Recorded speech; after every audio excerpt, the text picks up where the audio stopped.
La medicina romana es una continuación de la medicina griega, ya que gran parte de los médicos destacados, incluyendo a Galeno, son griegos que viven en un mundo romanizado.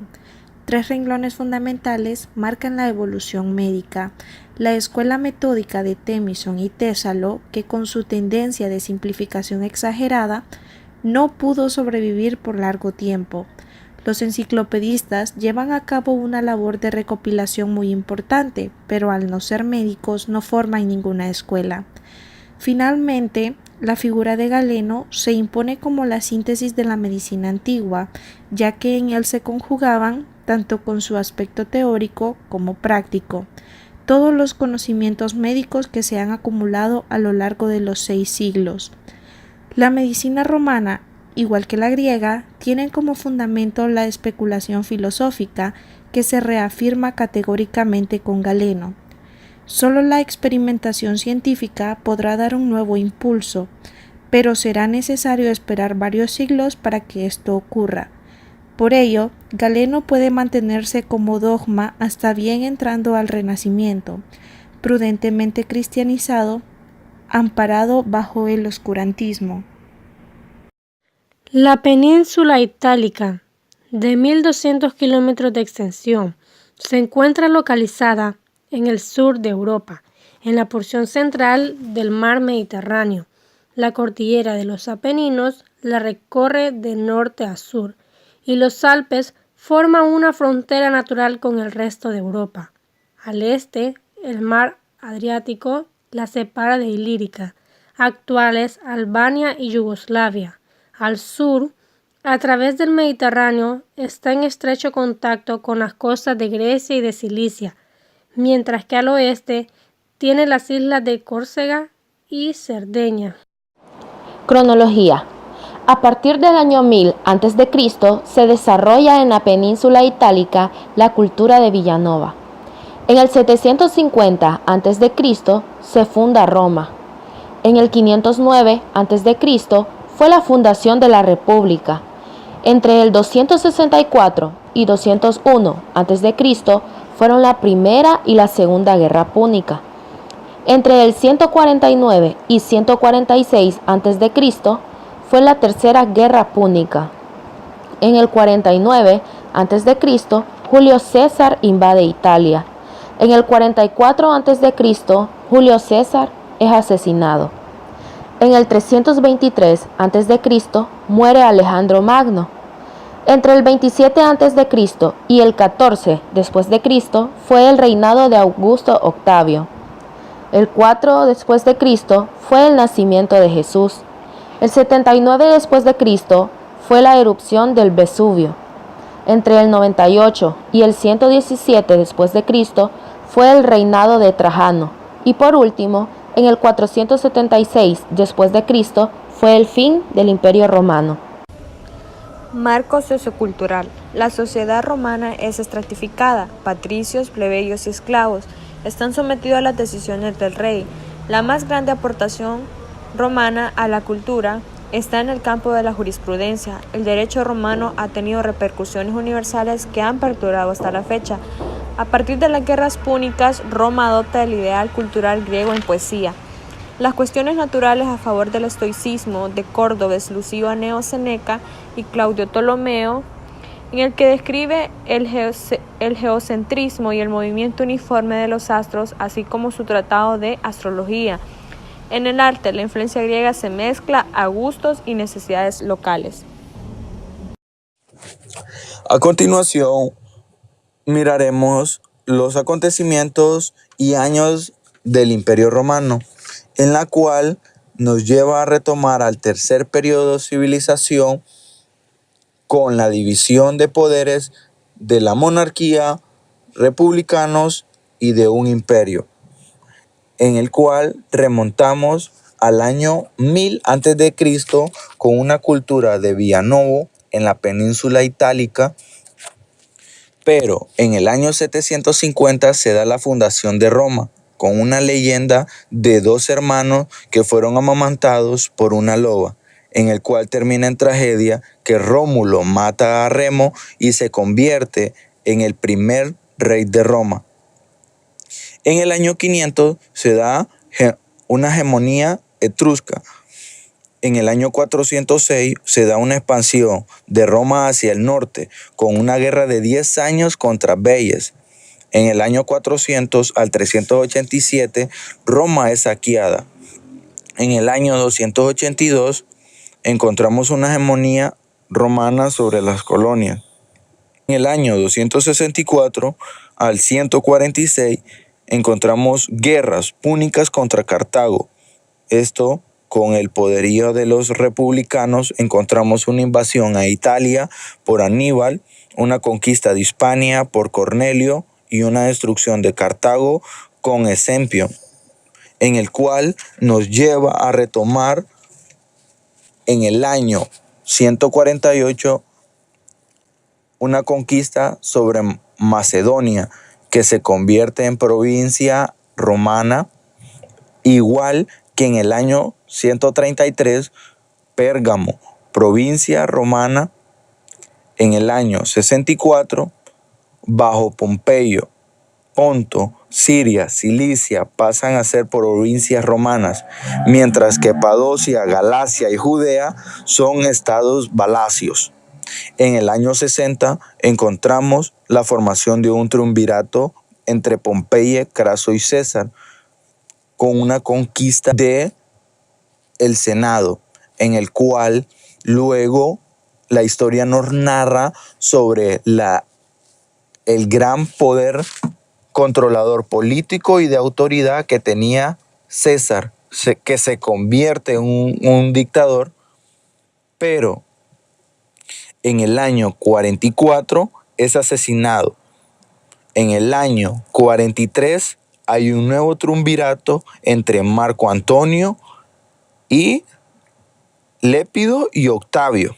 Pero en este caso miramos que Octavio es hijo de Julio César, el cual toma en venganza de sus enemigos. En el año 36 encontramos una alianza entre Marco Antonio y Cleopatra para poder tener una invasión de Egipto que pasa a ser provincias de Roma. En el año 30 encontramos suicidios de Marco y Cleopatra. En el año 27 miramos el poder autoritario que tiene Octavio y recibe el título de Augusto, que significa líder de todo. Y Octavio es el vencedor de muchas batallas. La medicina en Roma. Poco se sabe de la medicina etrusca. Su conocimiento de la anatomía es muy pobre. En el examen de las vísceras realizados por los arúspices, estos jamás tuvieron fines anatómicos. Es por ello que la cirugía fue poco más que rudimentaria. Al contrario, se sabe que estos utilizaron una farmacología vegetal extensa y que fueron hábiles dentistas. También utilizaron rutinariamente ciertas medidas de salud pública, como el uso de canales para desecar zonas pantanosas, reservas de agua potable en los centros urbanos y tuberías de terracota para la eliminación de las aguas negras.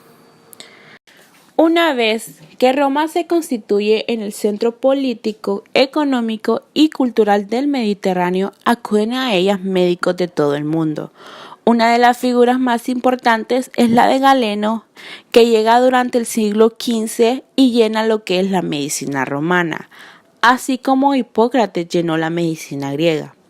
En un principio, el encargado de la salud de la familia es el padre Peter Familis, cuyo recurso se reducía prácticamente al culto a Asclepio.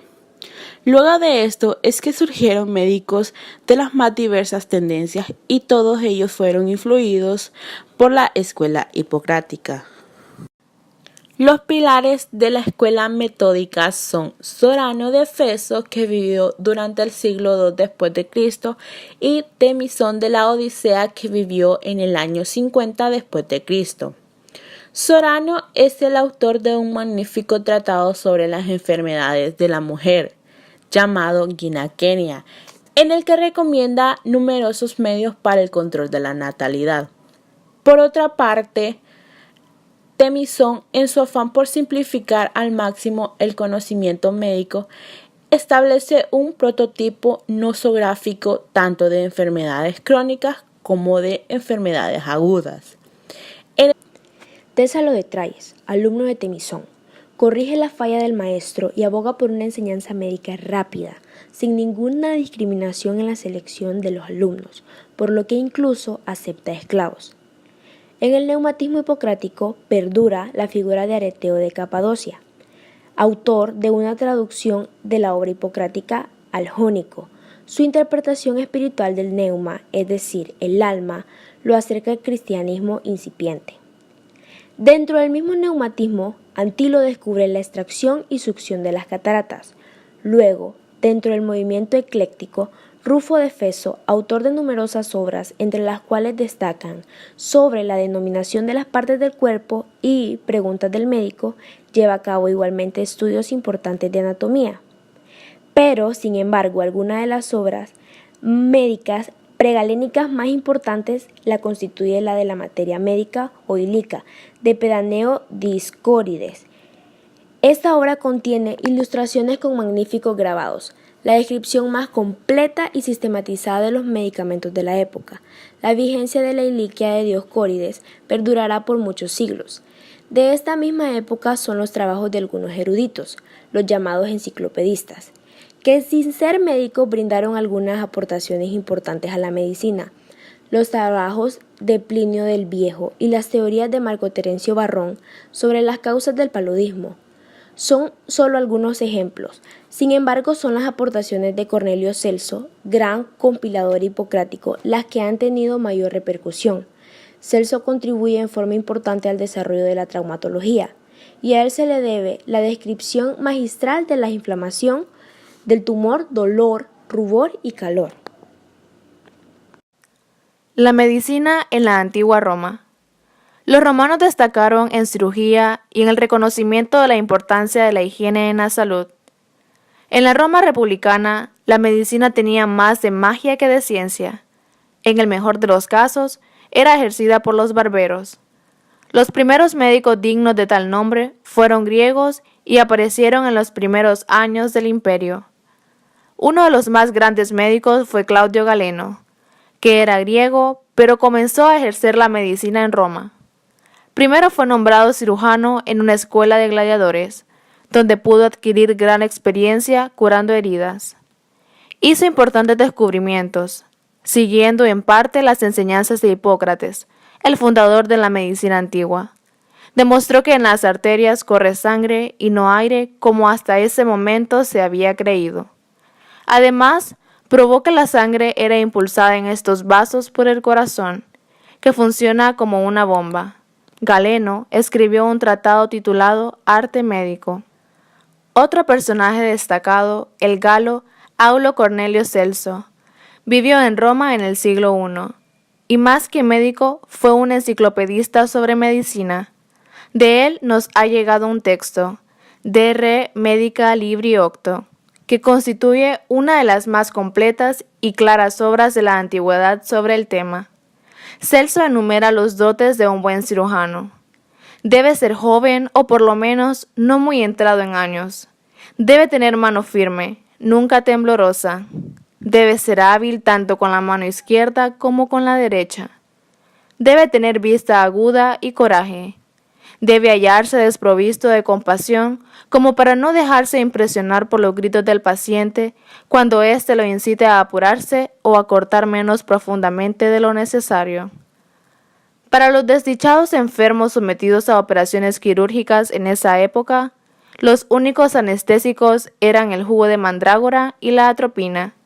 Sin embargo, la cirugía estaba mucho más adelantada que la terapéutica.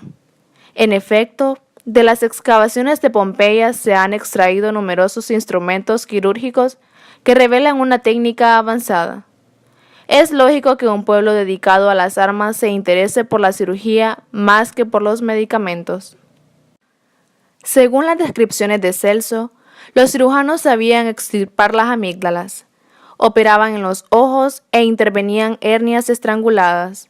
En el libro de Celso hay también instrucciones detalladas y precisas para la extracción de armas de las heridas. Para un pueblo que a menudo estaba en guerra, esto era de especial importancia. Se sabe que los soldados iban provistos en abundancia de vendas y de gasas, y se les enseñaba el arte del vendaje. En un relieve de la columna trajana está representada la forma en que eran vendados los heridos en el campo de batalla. La medicina no hizo en Roma grandes progresos, sí en cambio, y curiosamente, la prótesis dental. En la antigua Roma ya existía la división entre médicos privados y médicos públicos. Estos últimos ejercían bajo la supervisión de las autoridades, prestaban su concurso en el ejército, en las escuelas de gladiadores y en las corporaciones. Estaban organizados de una manera que puede considerarse precursora de las modernas especialidades: médicos generales, médicos cirujanos, oculistas, dentistas y especialistas en el oído. No existía una titulación oficial requerida para ejercer la medicina, pero Julio César concedió la ciudadanía a todos los que la ejercían en Roma y estableció un cupo máximo de médicos en cada ciudad. En esta época se fundaron los primeros hospitales donde eran internados y curados los enfermos pobres. Estas instituciones se desarrollaron gracias al ejército, que levantaba hospitales militares. Una aportación fundamental fue el descubrimiento de la importancia de la higiene y la sanidad pública como medio para evitar enfermedades. Por ello, se cuidó la organización de los servicios sanitarios. Ya en 450 a.C., el Senado sancionó un edicto porque el que se prohibía que los muertos fueran sepultados dentro de las murallas de la ciudad. Con otro edicto ordenó que se procediera a la limpieza de las calles y al abastecimiento del agua. Los arquitectos romanos construyeron acueductos, alcantarillas y baños públicos, encaminados a asegurar un suministro de agua potable de calidad y un adecuado sistema de evacuación de aguas residuales. Basta pensar en el número y en las proporciones de los acueductos, que estaban en condiciones de suministrar a la ciudad millones de litros de agua por día, para dar idea de cómo les preocupaba la higiene.